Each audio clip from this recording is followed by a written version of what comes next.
আপনারা ইতিমধ্যেই অন্নপূর্ণা যোজনার জন্য অনলাইনে ফর্ম ফিল আপ করেছেন।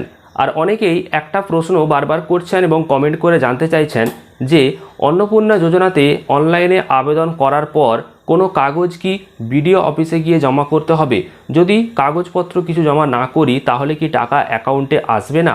পাশাপাশি অনলাইনে আবেদন করার কতদিন পর অ্যাকাউন্টে টাকা ঢুকবে? আর যারা অফলাইনে অনেক দিন আগেই আবেদন করেছেন অথচ টাকা ঢোকেনি, তারা কবে টাকা পাবে? এই বিষয়গুলো নিয়ে অনেকেই জানতে চেয়েছেন, তাই আজকের এই ভিডিওতে এই সমস্ত গুরুত্বপূর্ণ বিষয়গুলোকে নিয়ে আলোচনা করব। অবশ্যই মনোযোগ সহকারে ভিডিওটা শেষ পর্যন্ত দেখুন। তার আগে ছোট্ট রিকোয়েস্ট, অবশ্যই ভিডিওটিকে লাইক করুন, চ্যানেলটিকে সাবস্ক্রাইব করুন, আর ফেসবুক পেজ থেকে দেখলে পেজটাকে অবশ্যই ফলো করে নিন।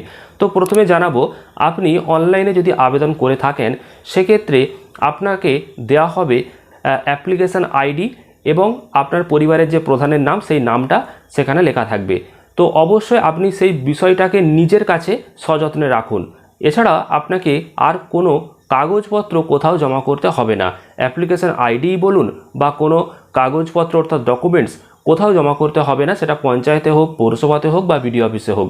অনলাইনে আপনি আবেদন করলেন মানে সরকারের কাছে আপনার সমস্ত তথ্য জমা পড়ল, অর্থাৎ আপনার আবেদনপত্রটি সফলভাবে সম্পন্ন হয়েছে। এবার রাজ্য সরকারি যে আধিকারিক রয়েছে তারা বাকি কাজটা করবে, ভেরিফিকেশান করবে এবং তারা অ্যাপ্রুভ করলেই টাকা অ্যাকাউন্টে ঢুকে যাবে। কিভাবে ভেরিফিকেশান হয় না, আপনি আধার কার্ড এবং ভোটার কার্ডগুলো আপলোড করেছেন, আপনার সমস্ত তথ্যগুলো আপনারা অনলাইনে ফিল আপ করেছেন, সেগুলো রাজ্য সরকারি যিনি আধিকারিক থাকবেন ওনারা ভেরিফিকেশান করে অ্যাপ্রুভ করবে। তো এক্ষেত্রে অনেকেরই যে কনফিউশন ছিল যে কোথাও কোনো কাগজ জমা করতে হবে কি না, সেক্ষেত্রে পরিষ্কার আপাতত এখনও পর্যন্ত যে আপডেট সেই অনুযায়ী কোনো কাগজ কোথাও জমা করতে হবে না। আর আপনি যদি অনলাইনে আবেদন করে থাকেন তাহলে কবে নাগাদ আপনার অ্যাকাউন্টে টাকা ঢুকবে, এই বিষয়েও আপনারা অনেকেই প্রশ্ন করেছেন। তো আপনাদেরকে জানাবো, ইতিমধ্যে বহু সংখ্যক আবেদনপত্র জমা পড়ে গেছে বিডিও অফিসেতে। তো সব আবেদনপত্রগুলো আস্তে আস্তে ভেরিফিকেশান এবং অ্যাপ্রুভ হচ্ছে। তো সেক্ষেত্রে দেরি হবে, আপনাকে অপেক্ষা করতে হবে। আর যারা অনেক দিন আগেই অফলাইনে আবেদন করেছেন, পঞ্চায়েতে, পৌরসভাতে বা বিডিও অফিসে জমা করেছেন, তো তারা কবে টাকা পাবে?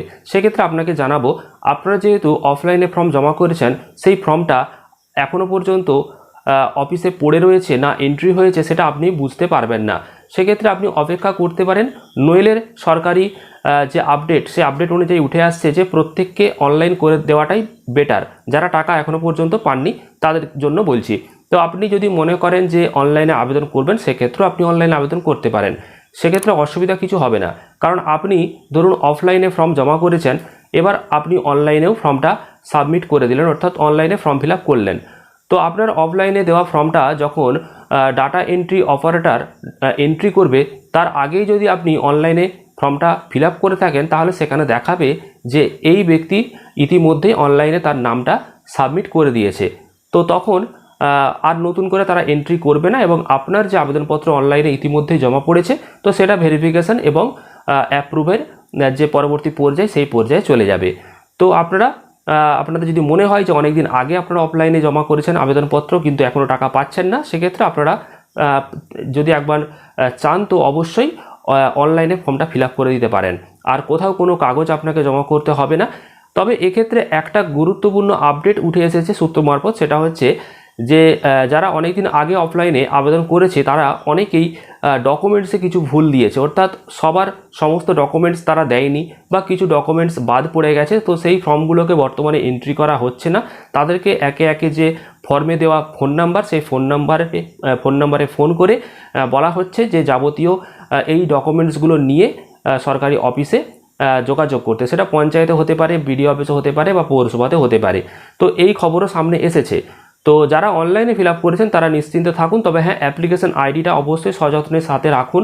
ভবিষ্যতে যদি কোনো স্ট্যাটাস চেক করার অপশন রাজ্য সরকার দেয় তখন এই অ্যাপ্লিকেশন আইডি আপনার কাজে আসবে। বা অনেক দিন হয়ে গেল আপনি টাকা পাচ্ছেন না, সেক্ষেত্রে আপনি সংশ্লিষ্ট অফিসে, ধরুন আপনি বিডিও অফিসে অভিযোগ জানাতে গেলেন যে আমি অনলাইনে আবেদন করেছি কিন্তু কেন টাকা পাচ্ছি না, সেক্ষেত্রে ওই অ্যাপ্লিকেশন আইডিটা আপনার কাছে থাকাটা অত্যন্ত জরুরি। কারণ আপনি ওই অ্যাপ্লিকেশন আইডি এবং যে আপনার পরিবারের প্রধানের যে নাম লেখা রয়েছে, যেই প্রিন্ট আউট বা যেই কাগজটা আপনি পাচ্ছেন, তো সেটা প্রমাণ সহ আপনি দেখাতে পারবেন যে আপনি অনলাইনে আবেদন করেছেন কিন্তু টাকা আসেনি এবং অ্যাপ্লিকেশন আইডি ধরে আপনার টাকা কেন আসছে না, কোন পর্যায়ে রয়েছে ফর্মটা, সেটা তারা বলে দিতে পারবে। তো অবশ্যই আপনারা এই বিষয়গুলো খেয়াল করবেন। আর 3 মাস ধরে যেহেতু এই প্রক্রিয়া চলবে, তো সবাই টাকা পাবে যারা যোগ্য রয়েছে। তো অবশ্যই টাকা আপনারা পাবেন, অপেক্ষা করতে হবে। আর আপনাদের যে প্রশ্নগুলো ছিল সেগুলো কিছুটা সমাধান করার চেষ্টা করলাম। যদি কোনো রকম প্রশ্ন আরও থেকে থাকে অবশ্যই আপনারা কমেন্ট করে জানাবেন, সেই উত্তরও আপনাদেরকে দিয়ে দেব। আর গুরুত্বপূর্ণ খবরগুলো পরবর্তীকালে পাওয়ার জন্য চ্যানেলটিকে সাবস্ক্রাইব করবেন। ফেসবুক পেজ থেকে দেখলে পেজটাকে অবশ্যই ফলো করবেন। আর এই গুরুত্বপূর্ণ খবরটি প্রচুর পরিমাণে শেয়ার করে দেবেন। ধন্যবাদ।